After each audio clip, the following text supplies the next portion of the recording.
5 words that can change your life. 5 words that can change your life. What are the 5 words? Well, first of all, let me share with you something that I taught for a number of years. The last 15 years I run around the country doing business trainings for a company called SkillPath Seminars, and I taught people about managing projects, and I taught them about managing their employees, and I taught them about interpreting financial data to make their business work better. And one of the illustrations that I used in several of my seminars was this one. There are 3 kinds of people in the world. But now, you and I are a bit more metaphysical than the average person that I ran into in the business community. So I'm going to say 3 kinds of behavior rather than people, because frankly, I have learned, and hopefully you have as well, we don't want to label people. We don't want to stick a big label and say, okay, you are blah, blah, blah, whatever. No, because we're constantly changing individuals. We are never the same person. Even from one day to the next, we're never the same person, which is one of those things that you want to be very, very careful about, making statements to yourself or to others about who you are. When you say, I am so-and-so, what you mean is, I am so-and-so right now. I'm expressing God through this particular pattern, but every morning when you get out of bed is a brand new opportunity for you. So let's look at those 3 types of behavior.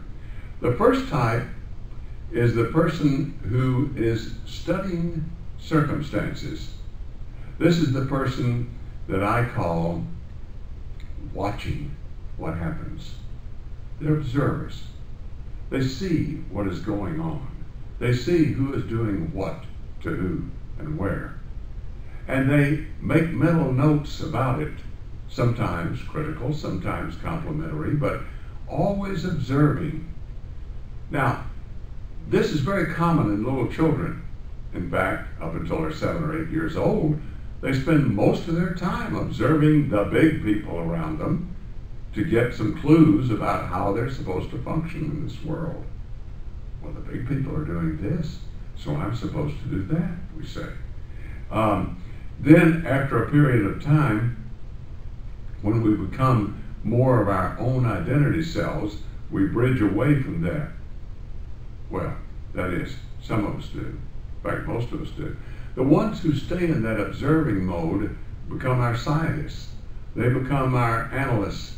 They become the people that spend most of their time trying to dissect, analyze, reproduce, and change certain facets of what's going on in the world, looking for those tiny medical solutions, looking for those mathematical solutions, looking for outer space exploration, observing, observing, observing.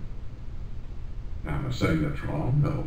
I'm simply saying that's one type of human behavior, but we can go all through all 3 of these types of behavior that I'm talking about now in a single day. So don't label yourself and don't put a big tattoo on yourself that this is who I am, not who I will always be. The second type is the people who make things happen. Now, in the business world, that's the kind of people that are really glorified and we celebrate.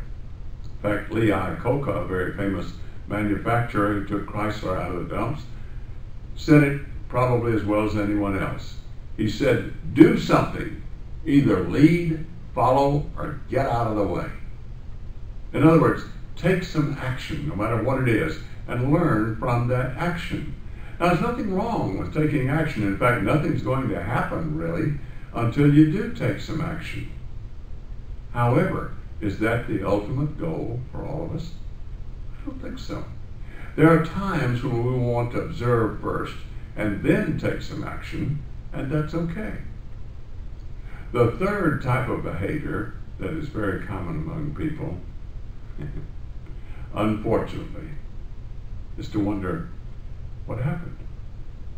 You see, those are the people that watch the news first thing when they get up in the morning, or read the newspaper, or go around with their friends having a cup of coffee. Well, what happened yesterday? gee, I don't know. Somebody was telling me that so-and-so happened. And those are the kind of people who are not running their lives. They're letting circumstance run their lives. Now, when I said those are the kind of people, I mean the people who are consistently behaving in one of these three modes are basically performing in a certain fashion. But we do have a choice. We always have a choice. And if there's any other message I want you to get today, would be primarily we always have a choice. Sometimes very small choices, sometimes little things we do on a day-by-day basis, but cumulatively they all add up and cause certain major paths that we take in life, because we always have that choice. We can always choose to take this road or that road. We can always choose how we're going to respond when somebody says something to us, negatively or positively. How are we going to respond? If, for example, you're a young lady that is wearing an attractive dress and someone comes up and says, "Oh, that's a beautiful dress you've got on," and you turn around to them and say something like, "Oh, this old thing, well, I've worn it lots of times." What did you just do? You just discounted yourself and you discounted the other person. And we don't want to do that. Because, first of all, we don't want to become the kind of person that people don't want to compliment or don't want to say something nice to, because they're only going to get sloughed off with an expression like that. But more importantly, we don't want to be the kind of person discounting ourselves. Sometimes we don't even say it out loud. We discount ourselves. Oh, gee, well, there I go, I just messed that up again. Now, if you're doing that, one time doing it is not going to condemn you to eternal damnation or anything of the sort like that, but to do it consistently over a period of time can build an attitude within you that consistently perceives yourself as not being of much value. And what happens is, when you get that kind of attitude, guess what kind of people you surround yourselves with? People who will reinforce that attitude. On the other hand, suppose you begin to be a mover and a shaker. Suppose you begin to listen to Lee Iacocca and do something and then learn from whatever it is that you do.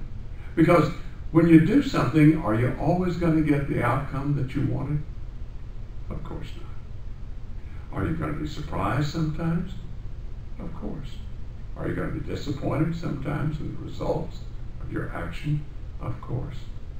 But instead of going around whining and complaining, someone once said that no matter what happens, there's always someone who knew it would. And these are not the kind of people we want to hang around with, are we?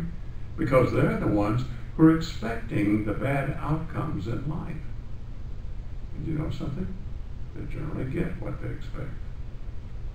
So you don't want to be one of these people. You want to take your action, whatever that action might be, and learn something from it. If it turns out well, learn something. Gee, I did a good thing here. I am tuned in to my guidance and making things happen in a positive way. But what if the outcome is a little less than what you wanted? What if it's a lot less than what you wanted? What can we learn from that?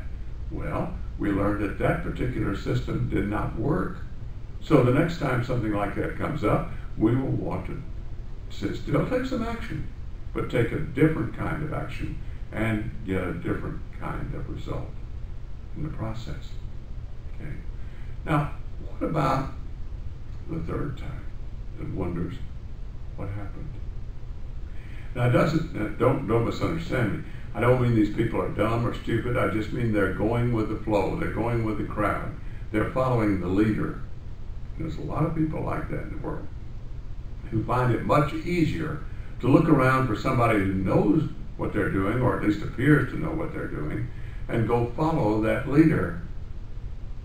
That's why we elect presidents and senators and all kinds of people to represent us. And a lot of people sit around and say, "But Senator so-and-so says blah, blah, blah." Well, Senator so-and-so is just another human being just like you are.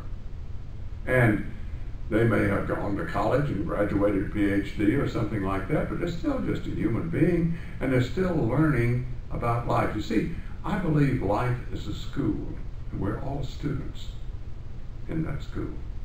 We're learning as we go along from each experience, good, bad, and indifferent.